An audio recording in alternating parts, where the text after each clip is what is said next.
welcome into the show. This is the Frankly Fantasy Football Podcast, fantasy football for the average Joe. We are your hosts, Air Frankie and Air Johnny. Hello, Frankie. Welcome to the German episode of the Frankly Fantasy Football Podcast. How you doing, brother? I'm doing great, man. I'm doing great. I am excited as hell that we have another 9:30 in the morning for your Eastern time folks and 6:30 in the morning for Pacific time folks game this week in Germany, man. That's right. First time ever that the NFL has been in Germany. So I've got friends and colleagues in Germany. I go there once a year, and I have for the past 8-9 years. So we wanted to do a special episode for our friends in Germany here. We've got the German flag in the background here. We got a little German funny treats for you throughout the show, but welcome to the show, everybody. We're so excited for this. This is week 10, Frankie. This season is absolutely flying by.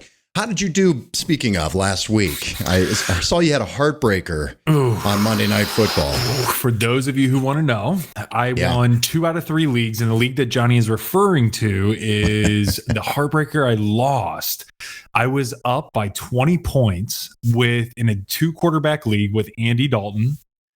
Still left to play. I'm up 20 points, and my opponent had Kenyon Drake and Juwan Johnson, and I lost. And I couldn't even believe that I lost in a last-second touchdown by Juwan Johnson.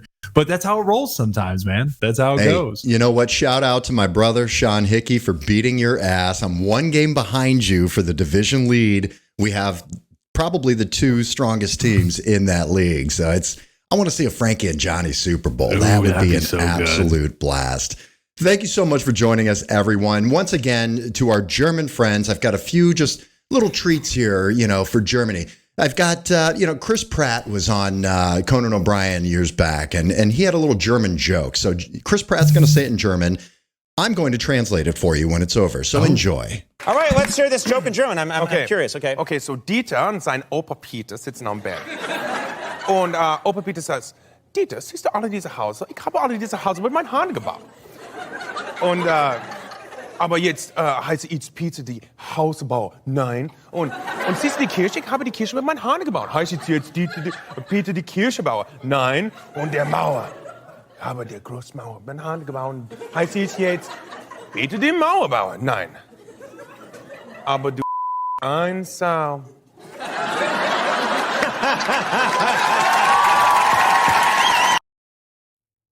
Okay, so now, since I know so much German, let me go ahead and translate that joke. So it's Dieter with his grandfather Peter sitting on a hill, and they look over the hill and they say, grandfather says to him, "Do you see all those houses down there? I built those houses with my bare hands. Do they call me a house builder? No. You see that church over there? I built that church with my bare hands. Do they call me a church builder? No. Do you see that wall over there? I built that wall stone by stone with my bare hands. Do they call me a wall builder? No. But you fuck one pig." That's so good. You gotta love it. I had to do that. And no, I don't know German. I just had to memorize what the hell was going on there. Well, you faked me out. I mean, shit, with all your travels. I mean, you kind of look German too. I know you're Irish, but Well, yeah, the only German I know are the niceties to say hello, thank you, goodbye. I know how to order a beer. I know how to order a coffee. And that's about it. I load up on schnitzel, sausage for breakfast. I mean, that's just what German life's all about, man. Yeah. Love it. I know. Thank you so much for joining us, everybody. Please don't forget to follow us on social media, Facebook, Instagram, and YouTube. Please subscribe to the YouTube channel. You can see all of these videos at Frankly Fantasy Football and on Twitter at Frankly Fantasy F. This episode is brought to you today by our sponsor, CalSpra Employee Recruitment Services. Tired of staffing companies charging high hourly rates to recruit subpar employees for your business? CalSpra Employee Recruitment Services sets you up with a program that sustains a constant flow of new recruits coming to your door. How do they do it? It's simple. They had to. CalSpra has owned a manufacturing business since 1989, and when the employee crisis hit, they came up with a system with proven results. No hourly fees for the employees they bring to your business, just one flat fee to get you real results. For more information, call now at 330 584-7759. Use the promo phrase Frankie and Johnny to get a free consultation for your business. All right, Frankie, we're about to get into what's happening here in week 10. First of all, I want to shout out some more buys. We had a really rough bye week last week. 6 teams on bye. This week we got 4 teams on bye, but we've got some fantasy implications there. This week we've got the Ravens, the Bengals, the Jets, and the Patriots. So you are not going to have access to those guys. Plan accordingly. Let's get to the news, brother. The season, something you just don't expect. Absolutely lost. News and notes. All right. Well, the first bit of news here, we've got another coach. Another one bites the dust, man. We're gonna talk about the Colts here in a little bit, and my friends here. I live in Fort Wayne, Indiana, so a lot of Colts fans around me. I've gotten many texts this morning saying, "Please don't kill the Colts on your podcast," and it's not my fault. I'm just reporting the shit that they're dealing out, man. Frank Reich, the Colts have fired their coach, Frank Reich. I'm not going to make a German joke there on the name, but they've also inserted Jeff Saturday as the interim head coach, and that is such a weird move. I was listening to Good Morning Football, and Kyle Brandt was talking about how insulted he was that there's all of these people that are coaching in high school and college and the NFL and all this experience. This guy has zero experience. He was a good player, and the billionaire owner likes him, so he put him in as coach. It's a weird move, man. What do you think about that? It's a super weird move, John. And the thing is I kind of see it through the lens. I'm thinking about it from a business side, right? Because if you're the owner, why make this move from a business side to promote your business? And so the business being the Colts, I honestly think it's the tank. That's the God honest truth, John. Why the hell else would they end up pulling Matt Ryan for the season? Was his interception to touchdown ratio pretty bad? Yeah, it's 50-50. It was 99. He had the 3rd most passing yards. His offensive line sucks, and Jonathan Taylor has been abysmal this year. And so you can't put that all on Matt Ryan. And then in addition to that, you have John Fox on staff. You have all these other top tier guys. And I'm a Jeff Saturday fan. With head coaching experience, by the way.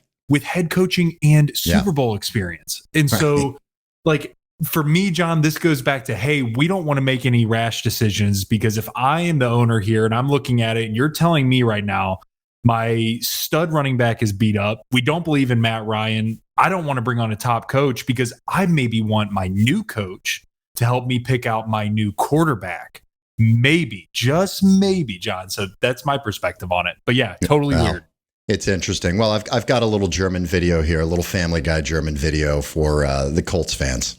Tja, rein Stück wird's jetzt. Wir sind gleich zurück. I host Family Guy Repeats in Germany. German Family Guy is brought to you by rail thin men in internet pornos going ooh-ah, ooh-ah, ooh-ah. Ich bin froh, dass alles wieder normal ist. Tut mir leid wegen deinem Auto, Joe. Es ist in Ordnung. Wo ist nun Jerome mit den Wiener? Wiener. Hallo, ich bezahle dich nicht dafür pornose Hosen. Ich bezahle dich dafür, dunkle Socken in Pornos zu tragen. Gute Nacht von Das Disney Corporation. That's Jim Irsay. He said, I don't pay you guys to watch TV. I pay you to lose football games so we can tank for a number 1 pick. It's just terrible, terrible. Sorry, Colts fans. All right, let's get to some news here, man. Josh Allen, a little scary here. Elbow/nerve injury. He's seeing specialists this week.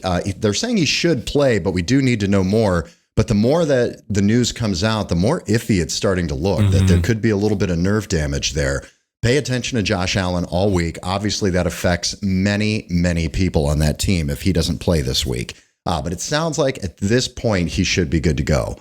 Aaron Jones, running back for the Green Bay Packers. This one was scary. I've got him in a couple leagues. He had an ankle injury, left the game, was shown with a walking boot. Luckily, the x-rays were negative, and they are saying he should play in week 10. Temper your expectations, see how he's practicing, see if he gets full practices by the end of the week, because he could be limited, especially when they've got a bruiser like A.J. Dillon sitting there. So he could be limited. Pay attention to that. Speaking of the Colts, Jonathan Taylor, running back for the Colts, arguably the number one pick in fantasy drafts this year, and not arguably the biggest bust of the draft officially after week 9. Jonathan Taylor aggravated his ankle injury in practice last week, did not play. He's doubtful for week 10 at this point. Make other plans. JT's not going to be in your lineup this week. He hasn't been playing well enough anyway. It's a good excuse to not have that misery. Zeke Elliott. He was held out with a knee sprain to heal over the bye. So he's had some time. Jerry Jones, again, it's Jerry Jones. I know. Expects him to play in week 10. So take a look at Zeke this week. Keenan Allen, this one's been frustrating, man. This guy is just, he's not going to be healthy all year. He had a setback last week with his hamstring during practice. He's going to be out 3 to 4 more weeks. It's a hamstring with a guy like him. We've seen it before with him with the soft tissue issues. Yeah, it's frustrating. I know, but you're going to be without him for a couple more weeks. Make other plans. A couple of guys quickly I want to run through. Adam Thielen in the concussion protocol. Romeo Doubs left with a high ankle sprain. He is doubtful. High ankle sprain. He isn't going to play for a couple of weeks. We've seen that all year. It's pretty common. Deion Jackson, running back who was filling in for Jonathan Taylor, has a knee injury. We're still awaiting the information on that. Keeps monitoring his status. Evan Engram, tight end for the Jacksonville Jaguars, has a back injury. We're also waiting information there.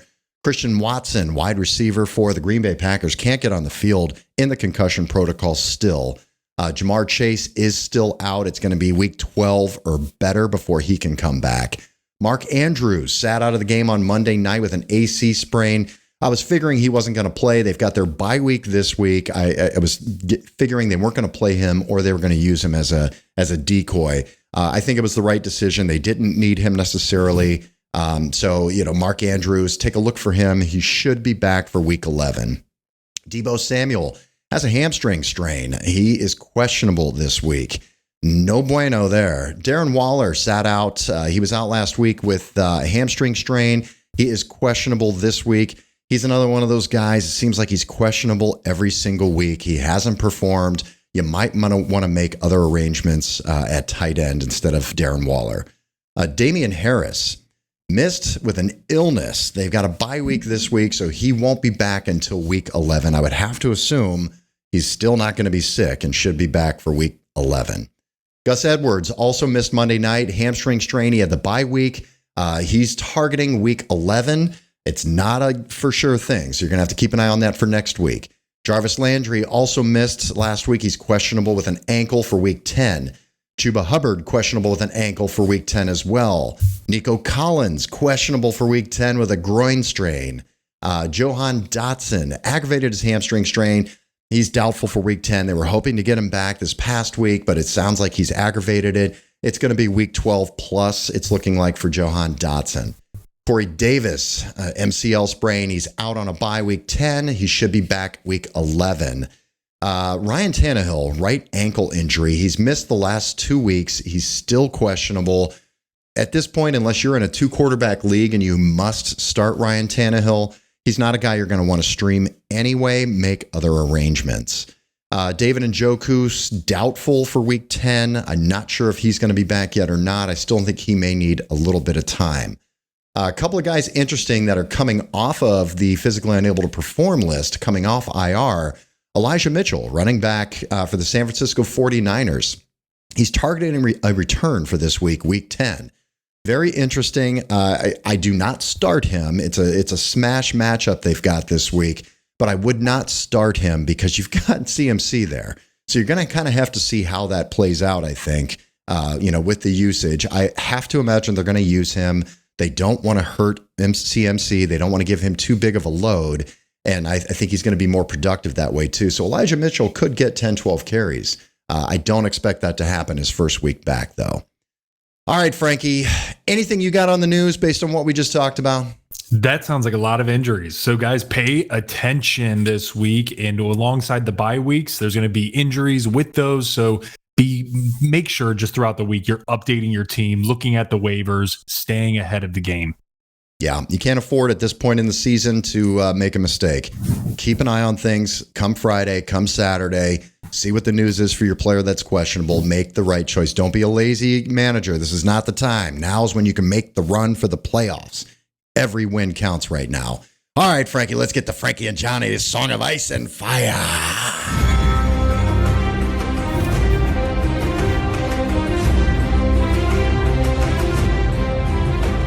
All right, Frankie, I get flagged in YouTube every time we play this song, and in some areas of the world, our video cannot be played because I play the Game of Thrones theme song. Sure. Anthony Sestone, this is calling you out in public right now. Please write us a Game of Thrones intro for the Song of Ice and Fire. Okay, brother? I would love to hear your version of it, man. All right, Frankie, we had a monster this week. Oh, I'm sorry. We're going to ice first. Let's go to ice here. Let's do some ice. Yeah, on ice. We'll get to the monster later on here, but let's get to ice. Frankie, talk about the first guy on ice here, man. Who we have? John, this was a guy that was on fire last week and fire the week before. I'm talking about Deontay Foreman. He only had 7 rushes for 23 yards, equating to 3 points. Guys, that is after back-to-back weeks of 100-yard games. So, unfortunately, Foreman, you are on ice this week, brother. That's right. And Chuba Hubbard might be coming back, too. So, Deontay Foreman last week was a great trade candidate. I tried to move him, but I was just asking a little bit too much.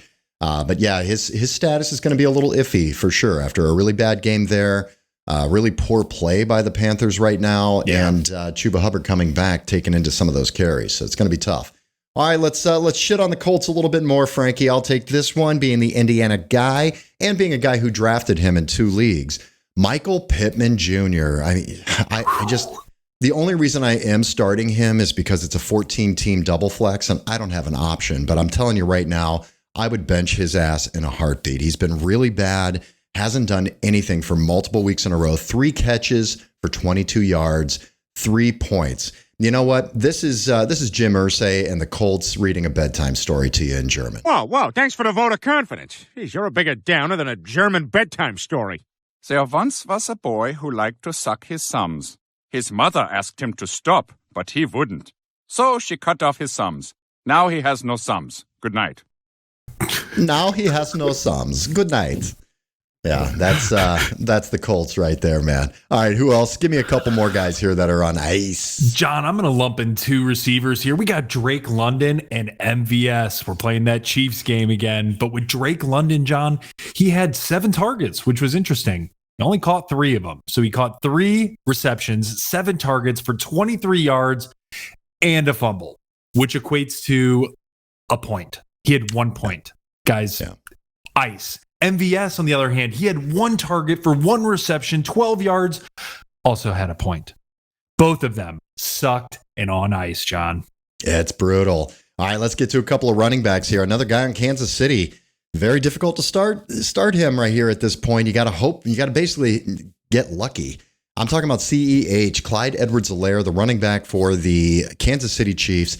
4 rushes for 5 yards. Jesus Christ. Gross. I know. 1 catch for 14 yards, 2 points. Another running back here that just killed you. Another team that killed you, actually. A.J. Dillon, running back for the Green Bay Packers. 11 rushes, 34 yards with a fumble. 2 catches for 10 yards, 4 points. Frankie, why don't you tell me about the naked fucking mole rat who is really fantasy irrelevant this year? What a step back. What a step back from last year to this year. And the thing is, I don't think it's due to just Devontae Adams coming through. I think it's actually Derek Carr has been hurting him. We got naked mole rat. He had 3 catches on 4 targets for 26 yards. Guys, that's 4 points. This guy was a superstar last year in terms of fantasy. He was top 10, top 15, and has really been on ice this past year. That's right. And for our German friends and people listening for the first time, Hunter Renfrow is who we call the naked fucking mole rat, just so you know. That's right. All right, David Montgomery, running back for the Bears. You know, it's not really his fault. Justin Fields just took all of his thunder, man. 14 rushes for 36 yards, 1 catch for 8 yards, 5 points. All right, Frankie, who's next here on another stud team who just was the victim of not just being involved again? John, Devontae Smith for the Eagles. He had 2 targets, caught both of them, 2 receptions for 22 yards, 3 points. This is going to be what it's like with the Eagles, guys. You're going to have big weeks with Devontae Smith, and you're going to have low weeks. And this, unfortunately, was one of those low weeks. And, John, You know who he reminds me of this year? As very similar to what it was last year and the year prior. Tyler Lockett. Very similar in terms of boom bust. So unfortunately, though, Devontae Smith, you are on ice this week, sir. That's right. All right, I'm going to get to the last two guys here. And Frankie, I know this one hurts your soul. You've been sitting on this guy for a while. I love him. When he's healthy, I do think he's a top 7 running back in the league. DeAndre Swift, running back for the Detroit Lions. Only 2 rushes for 10 yards. He had 3 of 4 targets for 40 yards receiving, 6.5 points. Thank God he had that receiving work. But listen, here's the deal with DeAndre Swift. He even said, the coach came out and said, DeAndre Swift doesn't think he's going to be 100% the rest of the season. Just with the injury that he has, it takes away from his explosiveness. And that is his number one, talent, basically, is being an explosive back. It's nice to see him involved in the receiving game, but they're not running in between the tackles. They're trying to not get him hurt again. But he is on ice. He didn't help you for sure. And DJ Moore, back to doing DJ Moore stuff. Man. I guess it's because Baker's in there probably, huh? Baker can't support a number 1 receiver, you know? DJ Moore, 2 catches, 24 yards, 3 points. All right, Frankie, now we can get to the monster, the fire monster. Who is the giant boner of the week on fire? On fire, flames coming from within, coming out and taking over your fantasy team if you had him, and unfortunate if you didn't. Joe Mixon ran the ball 22 times, 153 yards, 4 touchdowns. He also caught had 4 receptions on 5 targets for 58 yards receiving. And another touchdown, John. You know what that equates to? 55 fantasy points for Joe 55. Mixing it up, Mixon. Wow. To have a player score 55 points like that is insane. You know, this is our German episode, Frankie. So we're going to count out Joe Mixon's touchdowns in German here. Are you ready? Ready. All right. Let's go. 1, 2, 3, 4, 5. Okay. 5 touchdowns for Joe Mixon, man. That is so cool. All right, let's get to another guy on fire here. This guy's been lighting it up in NBA jams. He's heating up. Justin Fields, 17 for 28 passing, 123 yards and 3 touchdowns. But here's where it's at, my friend. 15 rushes for 178 yards and a touchdown by a quarterback. 50 points out of Justin Fields. Frankie, we got another record broken here. He broke Michael Vick's all-time rushing yards in a game by a quarterback. This is the best in NFL history, man. That's pretty special. You know, I'm rooting for the guy, being Ohio State fans, coming from Ohio State. Good for you, Justin Fields, man. Frankie, who do we got next on fire? We got another quarterback coming here. And you know, he put up some points too, man. I'm talking about Patty Mahomes here out of the Chiefs. He threw the ball, John, 68 times. He completed 60. Just pause on that. That's crazy. 70 is 2 away. 2 away from 70 attempts, which is just mind blowing. He threw 40 more passes than Justin Fields. Think about that. Had less points. Yeah. It had less fantasy points. It's great. So Patty Mahomes completed 43 of the 68 for 446 yards with 1 touchdown and an interception. And then he can still rush. He can rush the ball a bit, John. He ran the ball 6 times for 63 yards and an additional touchdown. What does that equate to? 34 beautiful points for that of Patty Mahomes. All right, next on fire, Devontae Adams. It's good to see him doing some stuff here. 10 catches on 17 targets. You like to see that. That's what he used to do in Green Bay. 146 yards and 2 touchdowns, 32 points out of Devontae Adams. All right, Frankie, who else we got here? We got a Tua here, Tua Tagovailoa, who continues to ball, man, just continues to be that guy. He threw the ball 30 times, completed 21 of those. He had 302 yards passing with 3 touchdowns, equating to 30 points for Tua. Absolutely on fire, lighting it up in Miami. That's beautiful. Here's a shocker, and I go straight down the list of the highest fantasy point scorers on the week. It is extremely rare that we get a defense up here. What, 1, 2, 3, 4, Crazy. 5, sixth highest scorer was the Patriots defense.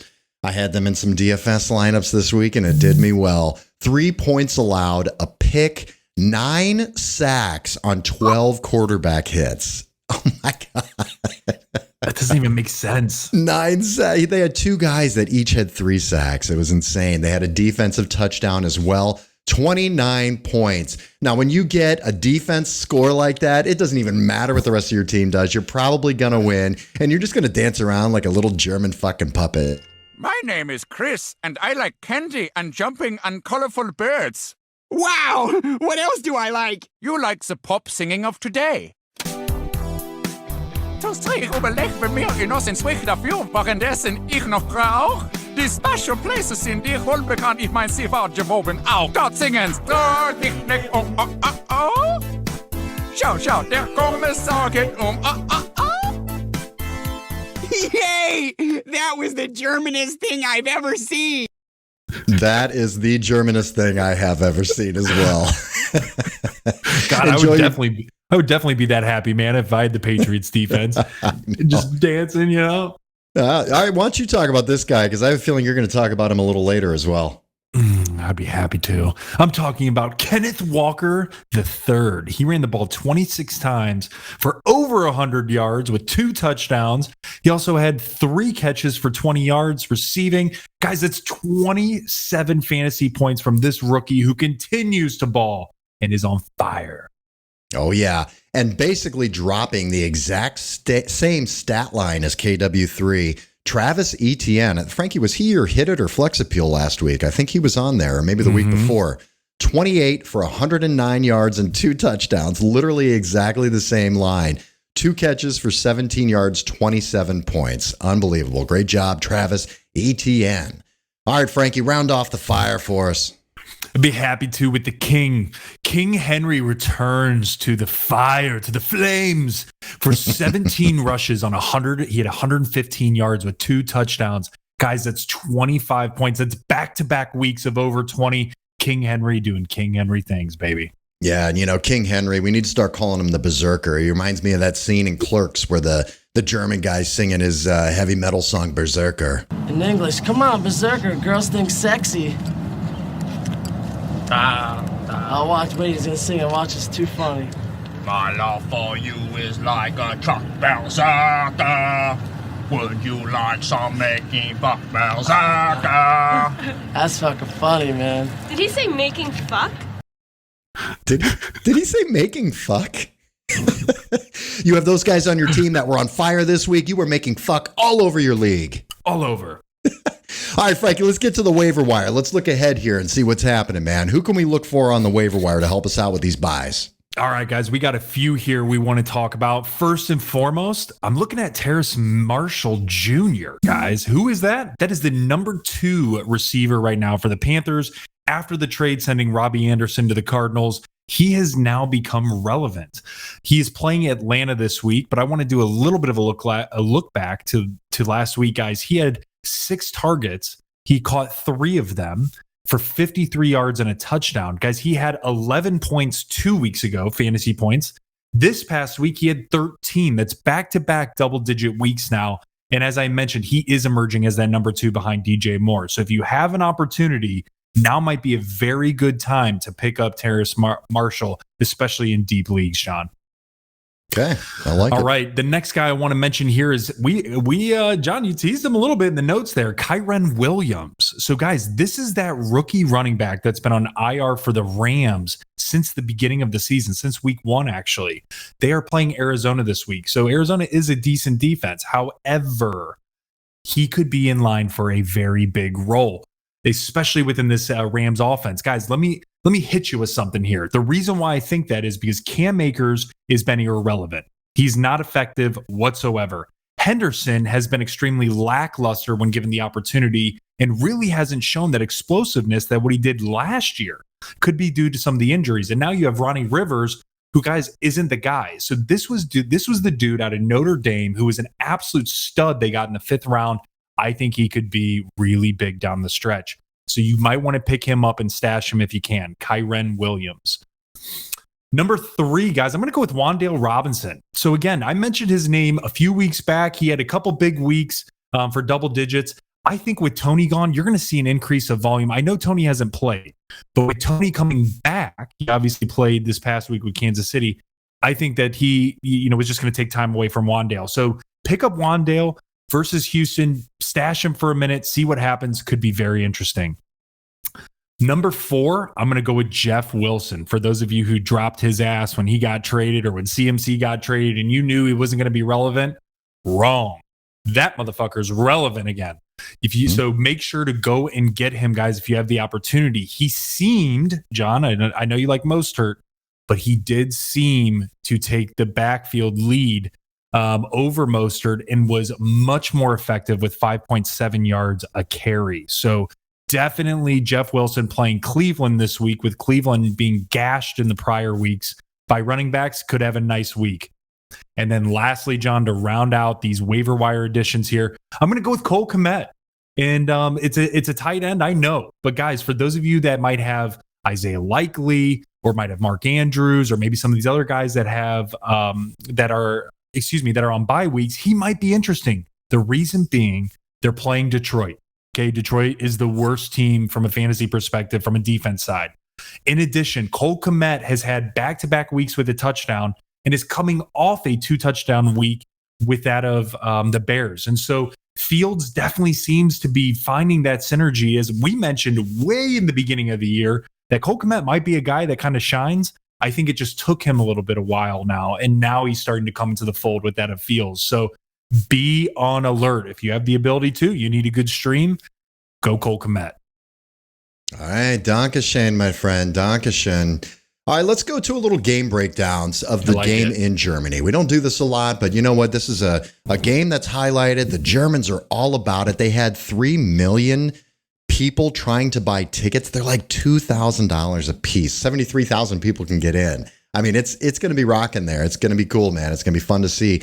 Allianz Stadium looks really, really cool. Awesome. It's going to be fun to watch. Yeah, good for Germany. Good for you guys. Yeah. So we got the Seattle Seahawks at 6-3 playing the Tampa Bay Buccaneers. Tom Brady coming to Deutschland. They're at 4-5. They got a big victory last week. So did the Seahawks. Let's break down some of this team as far as fantasy goes, man. Talk to me a little bit about the Seahawks and what you're thinking, how these guys may perform. So, John, I'm just going to start off. There's 4 guys, right? There's 4 guys for the Seahawks that you need to fire up this week, in my opinion. That is Geno Smith. He continues week in and week out to perform like a top 10 guy. John, I actually think I'm a believer. I think I'm a believer in Geno Smith, and it's taken me 10 weeks. But I mean, you can't ignore it anymore. He's playing out of his fucking mind. It's a great story. It's the comeback story of the NFL this year. Actually, he should be comeback player of the year this year. He absolutely should be. He's been a journeyman on 3 or 4 different teams, and he's really hitting a stride. Yeah, he is, man, and good for him. And he's being able to feed the ball to the other 2 guys that I think you need to fire up, and that's Tyler Lockett and DK. I mean, what we have seen from these 2 the last few weeks has been fantastic. Even with DK healthy, Tyler Lockett has still carved out a role. It's not going to be as big of a boom, but it's certainly not going to be as big of a bust either. There's a lot of consistency there, John, now compared to even what it was with Russ, which is super interesting. So I really do like firing up DK Metcalf, firing up Tyler Lockett, firing up Geno Smith, and you got to fire up the guy that was on fire this week. Maybe we'll talk about him a little bit more, but it's Kenneth Walker Jr., guys. Absolute stud. What the problem with the Buccaneers defense, John, is that they are injury riddled with injuries. And so with these guys being able to expose the Buccaneers, and mind you, this is a big NFC matchup. Now, even though they're not in the same division, from just the overall playoff picture, this is massive. This is huge. Because this could give the Seattle Seahawks a true 2 games up in their division. And the Bucs, if they win, I mean, they're fighting to get top in their division as well, or stay there, excuse me. So, John, this is really, really big, but I really like those big 4 for Seattle. I love it. Fire up KW3. What a great pickup. What a great running back. He's that guy that's catching fire at the right time for your teams in fantasy, All right, well, let's talk a little bit about the Bucs, man. I think Brady has a much better fantasy day than he's had. I don't think he has a single game with more than one touchdown this year yet, does he? But yeah, I think this is the time to go. I think Brady's gonna be in Germany. He's a huge star there. There's pictures of him all over the place.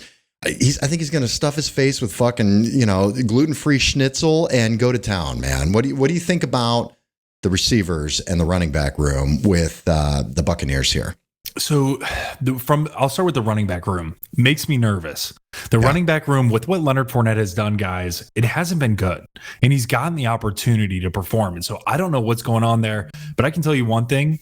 Rachaad White, who we've been talking about for a while, John, is breathing down his neck. He knows his time might be coming sooner than later to be a serious part of this offense, or a more integral part of this offense. And so for me, John, I'm not super high on Leonard Fournette this week. I am interested. It's interesting in Rachaad White, though, especially from the receiving perspective.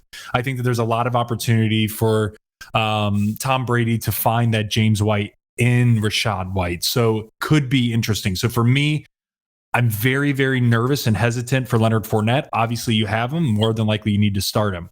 But I do like Rachaad White. For those of you playing daily fantasy, that is a guy that I might target for DFS. If I'm in other leagues, maybe a 10, 12, 14 man, he might be of interest, but I would absolutely make sure he's rostered on your team. So that's from the running back side, John. If you've got Rachaad White, keep him. If you don't, try to trade for him. He could be one of those guys. It might not happen for a couple of more weeks, but he could take over the backfield. It's not impossible that Leonard Fournette could have an injury or just get benched. I mean, he's aged at this point. He looks slow. He's just kind of clogging down the field. I think Rachaad White could definitely take this job in the next few weeks. Trade for. And John, from the receiver side of things, I like Godwin. I really do. And I like Evans, obviously. You got to fire both of those guys up. I don't think Julio right now is somebody you can trust. And I certainly don't think Russell Gage, with the injuries that he's been having, is somebody you can trust. I really do like Godwin because of the target share. And then in addition, Mike Evans is that guy that he's a very high floor, which is great, and even a higher ceiling. So if he ends up getting the opportunity, he's going to take it. And especially within Germany, man, you mentioned it. There's been some shit going on in Tom Brady's life, and I think his ex-wife is actually from this area. And so I wouldn't be surprised if that motherfucker. I think Giselle. So. Yeah. And she might be. We don't know if that's true, but we're going to go ahead and say it because it seems German as fuck. Yeah, I'm pretty sure. I'm fairly confident on that. And but I could be wrong. On that. But however, I could really see him coming out just pissed off, done, ready, firing, these footballs to his receivers, man. So I think you got to fire both those guys up. I like Godwin. Let me just show you in the past 4 weeks, his targets have been 12, 13, 11, and 10. Fantastic. 6 and 7 catches in each one of those games. Yeah, he's been really good. The problem is that he hasn't seen the red zone or seen the end zone yet. 0 touchdowns on the season for Chris Godwin. There's going to be positive touchdown regression. They are going to come. When you're getting targeted 10 plus times in each game over the past 4 games, it's going to continue to happen eventually. He's getting healthier and healthier. He's going to catch the end zone. So start Chris Godwin with full confidence. All right, man, let's get to our hit it's and quit it's.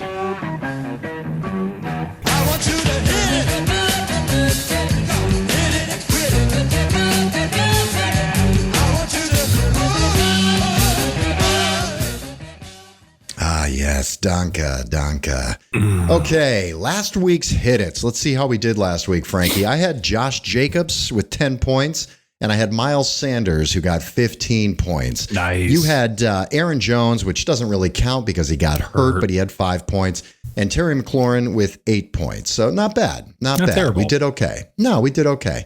All right, first guy, I'll go first here, buddy. First guy I'm going to talk about is Jerry Jeudy. Very interesting how this has come out. Jerry Jeudy's at Tennessee.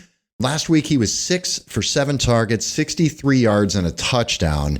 He's got over 50 yards receiving in 5 straight games. He's clearly the number one target for Russell Wilson. He's been absolutely just destroying Courtland Sutton's value. And I think maybe that's what we've noticed. Geno Smith, Tyler Lockett's no longer boom or bust. Maybe it was a Russell Wilson thing because Russell Wilson's kind of doing that right now to Courtland Sutton. He's been boom or bust, which is very interesting. He's coming off a bye. They play out at Tennessee. Not a scary defense at all. I think you could start Jerry Jeudy with very much confidence going into week 10. All right, buddy. Who you got? Nice, man. I like that pick. John, I'm going to go with KW3. We've talked his ear off. Talked your ear off, about KW3. But guys, he is the running back 17 this year. And by the way, he's had the starting job for maybe 4 weeks, which is insane. Again, we mentioned he had 109 yards, 2 touchdowns, 27 fantasy points this past week. They are playing Tampa, as we had mentioned, in this beautiful German landscape and game here. And here's why I'm picking him, though. Obviously, his ability. But here's what's interesting. Darrell Henderson had 57 yards against Tampa. Darrell Henderson, okay, not super exciting guy, still performed decent. 175 yards rushing to Baltimore and over 170 yards in Carolina, all in the last 3 weeks. And so what I'm saying is, guys, is that's what Tampa has given up. So let me repeat that. They've given up 175 yards rushing to Baltimore, and they've given up 170 yards rushing to Carolina Panthers. And these are all within the last 3 weeks. And so, guys, that's why I'm so high on Kenneth Walker this week. I expect him to explode, especially with Shaq Barrett being out for the Tampa Bay Buccaneers. Look out. Walker's coming. All right. Donka, Frankie, Donka. My next guy here, this is an Ohio State day is what it feels like. There's so many, players we're talking about from Ohio State. I'm going to go with Chris Olave of the New Orleans Saints, wide receiver. Listen, he's really established himself as the number one, and it might be just out of attrition here, but it's been positive for him. Michael Thomas is probably gone for the season. Jarvis Landry is old and not healthy ever at all this season. Chris Olave's been the number one target without a doubt. Right now, he's the wide receiver 15 in half PPR, which is surprising. I know. Last week, he was 6 for 9 for 71 yards. He's had double-digit points in 5 of the last 8 games. And what that tells me is he's really, Andy Dalton has not been a good quarterback. It's been really bad quarterback play, but he's been able to still put together decent games, even with the Red Rocket throwing him the ball. But start Chris Olave. Again, he's going to be the main target in the passing game, and I think he's going to have a great game against Pittsburgh, which they're not Pittsburgh anymore, man. I don't know what the hell they are, but it's not that steel curtain defense. I can tell you that. All right, buddy, who's your last one here? Cooper. I'm going with Amari Cooper, guys. What? Who's that? I don't know, because they've been on bye week and we're ready to see them come out firing this week. The reason why I'm going with Amari Cooper, they are playing at Miami. Very, very tough, okay? But here's the thing. I like the game script. I just have a really good feeling by the way Miami Dolphins have been playing. They've been putting up a lot of points. So in order to keep up with them, we are going to, A, need to control the clock, and B, continue to throw the ball and run the ball in long and hard and fast and tough ways. Your mother's been telling stories about me again, boy. And so basically, guys, Amari Cooper had 22 fantasy points versus Cincy. He had 131 yards on 5 catches on 7 targets. Okay. Miami has given up, 321 yards to Jared Goff, 3 touchdowns to Justin Fields, and 257 yards to Kenny Pickett. I think Jacoby Brissett can come in here and play just as good, if not better, and his main target is Cooper. So, guys, I am smashing Cooper this week. I think he's destined for double-digit points. As a Browns fan, I certainly fucking hope so. All right, let's get to our quit-its now. These are the guys that we are quitting. We are telling you to sit their asses. Last week, let's see how we did here, Frankie. You had Jonathan Taylor. He didn't play, 0 points. And you had James Robinson with 12 points. That was a total shocker and surprise, by the way. Nobody saw that coming. Mine were pretty solid. I had Brian Robinson, who only got you 4, and Darrell Henderson, who only got you 5. So you should have sat those guys. I hope you did. All right, Frankie, let's get to your first quit it this week. Who is it, man? John, I'm going to go with CEH, guys. That's Clyde Edwards-Helaire for the Chiefs, the running back, and they're playing Jacksonville. Here's the thing. With Jacksonville, you know, when they were playing the Raiders, they limited Josh Jacobs to 67 yards on 17 carries. That's quite a few carries and only 67 yards. And by the way, who has been way better than that CEH.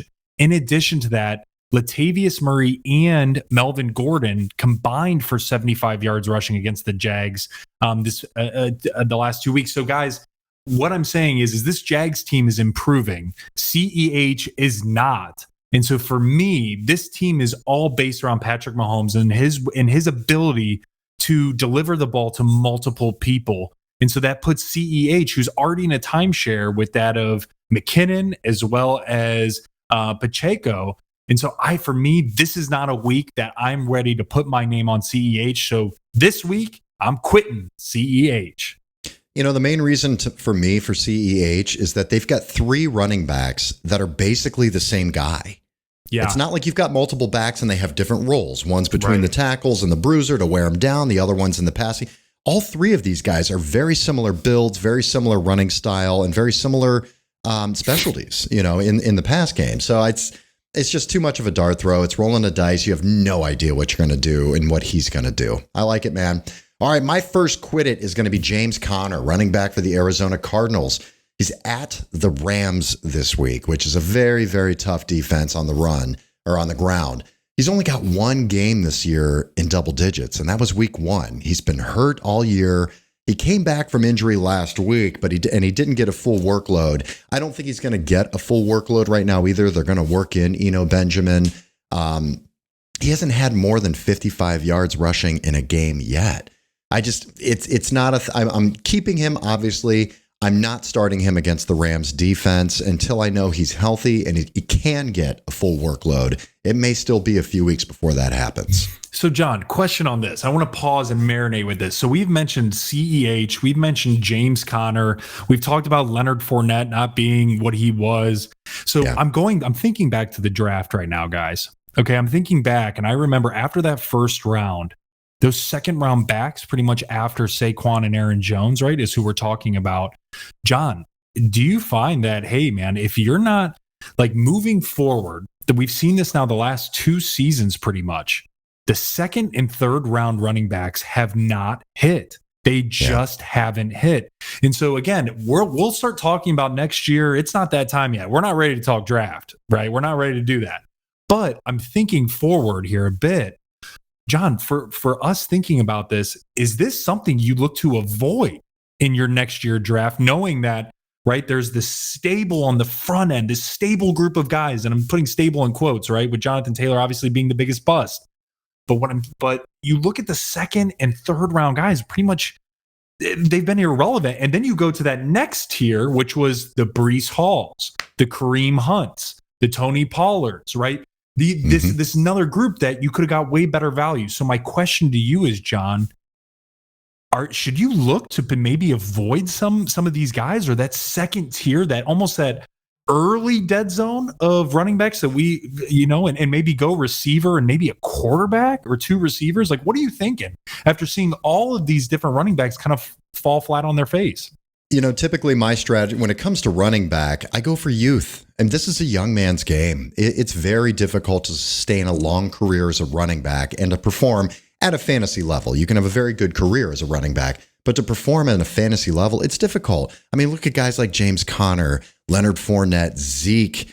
I didn't want any of those guys, especially when they've got a younger guy, a little more explosive with some more juice to him. I want juice. I guess that's the best way that I can describe it. I want juice out of my running back, not a safe guy, not a guy who's done it in the past.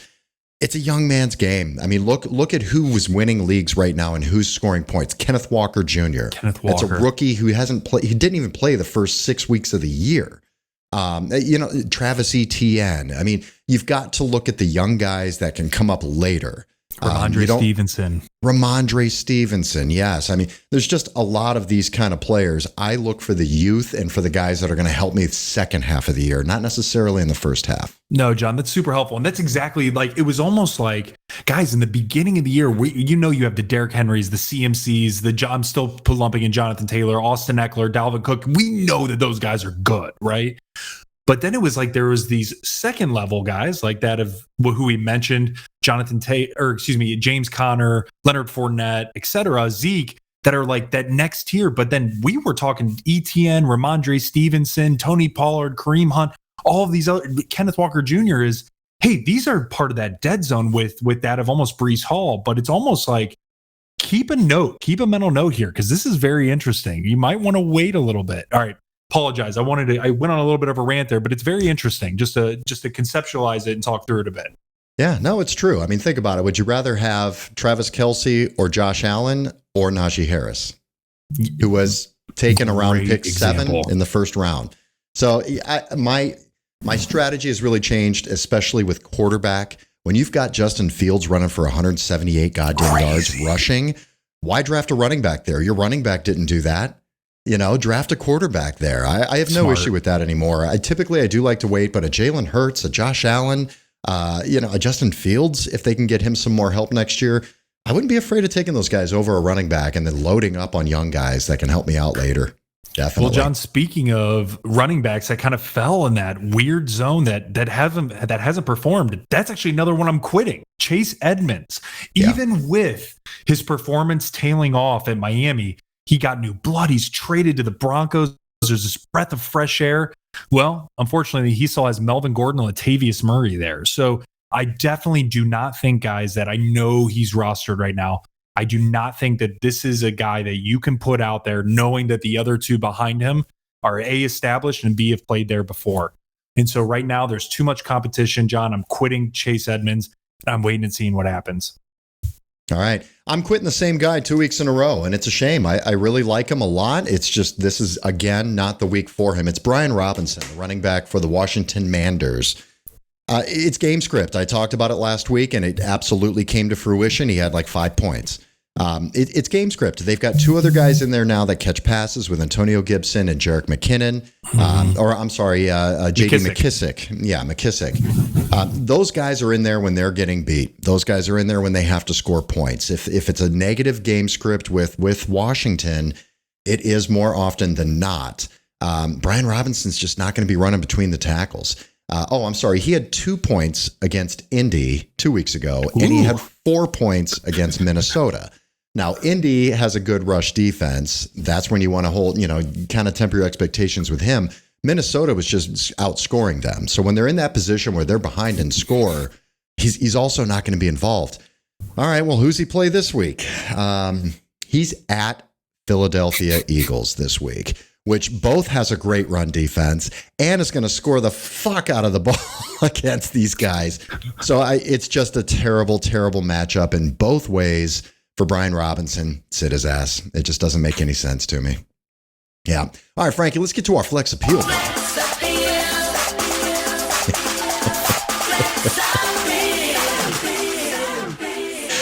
I know that our German audience is going to love seeing you do that. It's so good. It's like German boy, Frankie. Nice. Very nice. All right, let's look at last week who our flex appeals were. Frankie, you had Chris Olave with 10 points and Juju Smith-Schuster with 14 points. Nice work, buddy. I had Jacoby Myers, didn't help us out with 4 points, but then I had Tyler Lockett, who got us 15 points. There we go. Hey, we're right more often than we're wrong, man. I can tell you that right now. So nice work on last week's calls. All right, Frankie, who's your first flex appeal guy this week? So my first flex appeal guy this week is going to be Christian Kirk at Kansas City. So guys, the last 2 weeks, he's had 16 targets. Okay. So yes, he's had a bit of up and down after a hot start, smoking hot start. But the last few weeks, he's really come back into the play. This past week, he had 9 targets, caught 8 of them. So that's 8 receptions, 76 yards and a touchdown, which equates to 18 points. Guys, playing Kansas City, the only way to keep up with Kansas City is to go toe-to-toe. That's the only way. So you need to throw the ball. You need to go at them.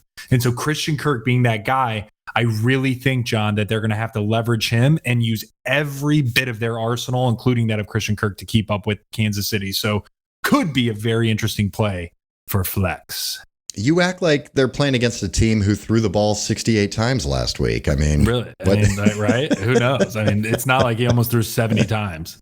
And feel something. All right. My first flex appeal guy is Juju Smith-Schuster. We're going back to the well here. Let's stay in the flames with Juju. It is very difficult to predict who Patty Mahomes is going to throw the ball to. However, Juju has been very consistent. He seems to be the first target for him. He's a big target in the red zone. He's scored in 2 of the last 3 games. His points the last 3 weeks are 21, 24, and 14. That's consistency. That's solid. He's showing Pat Mahomes that he can trust him. The Jacksonville defense, their pass defense, is very vulnerable, which is a very scary thing when you're playing against the Kansas City Chiefs. Yeah. So fire up Juju Smith-Schuster. At least put him in your flex and feel good about it. Like it, man. My next flex appeal, John, I'm going to go with Devin Singletary. And they're playing Minnesota. And the reason why I'm going Singletary, he has not had a good last few weeks. I'll be the first one to say that. But with the Josh Allen injury here, they could really rely on the run a bit more. And I think that with what Minnesota just gave up 100 yards rushing to that of Washington, okay, in total, right, as a team, I think that it's a really interesting play. I could see Devin Singletary being in the 50, 60 yard kind of, thing for a rushing perspective. And then you add on a couple extra catches and dink and dunks, could get you double digit points this week. I know last week he had 8. So, John, for me, it could be, in terms of just because of injury, this could open the door a bit for Singletary to have a decent week. All right, my last flex appeal here is going to be Jamal Williams, running back for the Detroit Lions at Chicago. Jamal Williams is the running back 15 right now. It's kind of shocking to me. I know. Last week, he was over 60% snap count, even with Swift back. Swift is not 100%. He said he may not be the rest of the year. So I think Swift is going to be, it's going to be similar to what we saw last week with Swift involved on some of the passing downs. And I think it's going to be Jamal Williams who's going to carry the bulk of the load as far as running the ball. He had 24 rushes last week for 81 yards. If you've got a healthy DeAndre Swift, you don't run Jamal Williams 24 times. No way. No. So against this Chicago team, it is a poor rush defense. I think Jamal Williams is a very good play. He had that last week with 0 targets in the passing game. So I think you add a couple of catches in there as well. I think he can have you a really, really nice week. Okay, Donkashin Frankie, let's go. Let's cross the streams, man.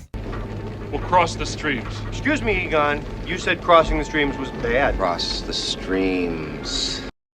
Okay, this is where Frankie's going to come out with some streaming options for you at quarterback, tight end, and defense.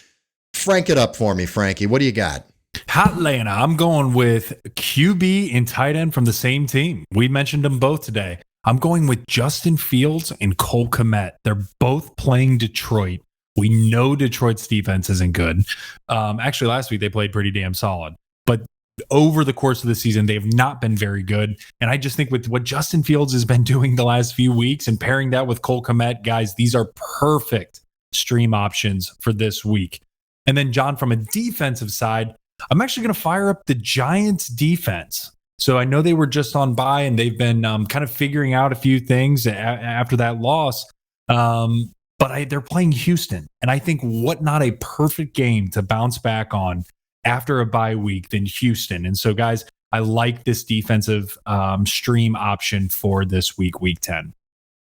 That's beautiful. All right. I hope that helps everyone out. Frankie, that is our German episode of this week's podcast. Hey, danke. I want to thank everyone for listening. Thanks to all of my German friends and colleagues out there that are listening to this and probably are laughing, going, God, these Americans are so fucking stupid. Amen to that. Amen to that. Hey, I'll be back out in Germany in October. Hopefully I can time it up. How great would it be to go to the game there next year? I want to time it up to where I could go to the game. I'll pay the $2,000. I don't care how many times you get to say you go to an NFL game in Germany. Never. Never. Thank you so much for listening, guys. I want to give a special thanks out to Anthony Sistone for the music he plays for us on the podcast, Liam Hickey for helping produce the podcast, Jesse Kelsey helping us out and sponsoring as well with CalSPRA's Recruitment Services, our sponsor. And don't forget, you can check us out on social media. Please follow us. Facebook, Instagram, YouTube. Please subscribe to the YouTube channel at Frankly Fantasy Football and on Instagram at Frankly Fantasy F. I'm sorry, on Twitter at Frankly Fantasy F. All right, Frankie, we have to do one last thing. We got to send everyone off with a wonderful German yodeling before we leave here, man. Und ich sing mit frohem Sinn, weil ich dann in Urlaub